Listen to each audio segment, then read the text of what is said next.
नमस्कार, मी अमित गुळदगड. मी आज वेळापूर या ठिकाणी आलो आहे. तर आपण इथं जर बघितलं तर केळी पिकामध्ये आपण हा खोडवा पकडलेला आहे.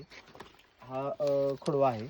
पण आपण इथं जे पकडलं आहे तर इथं जर बघितलं तर हे आपण मदर लावलेलं आहे. म्हणजे जे रोप मेन रोप लावलं होतं त्याच्या साईडला जो येतो तो आपला सिस्टर असतो आणि जे त्याच्या लगतला येतो तो डॉटर असतो. ह्याला सेपरेट 4 मुळे असतात.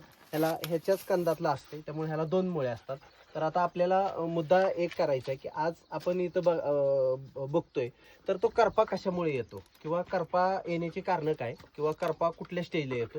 तर करपा येण्याची स्टेज हीच सगळ्या प्लॉटमध्ये करपा येतो तो ह्या स्टेजला येतो. तर करपा कसा येतो पहिल्यांदा समजून घ्या की करपा म्हणजे बुरशीजन्य रोग आहे.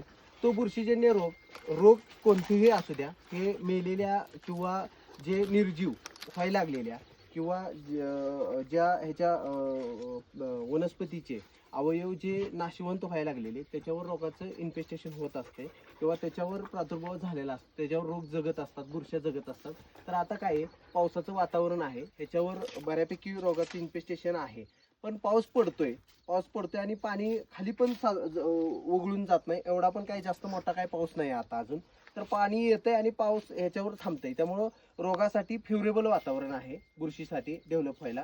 तर आता तुम्ही बघितलं तर रोग कसा ट्रान्समिट होतो, तर ही बुरशी हवेमार्फत पण होते, पाण्यामार्फत पण होते आणि स्पर्शजन्य पण होऊ शकते. तर इथं बघितलं तर इथे दाखवा, तर याच्यामुळं यालाही चिकटल्यामुळं ह्याच्यावरची बुरशी इथं इन्फेक्शन व्हायला लागले. तर इथं जाते इथून येते ह्याच्यावर येते किंवा ह्याच्यावर येते आणि मग तुम्हाला हे होतं. डायरेक्ट बुरशी किंवा तुमचा जो करपा आहे तो आल्यानंतर काय वन टाइम सगळ्या पानांवर येत नाही, तो खालून यायला सुरुवात होतं.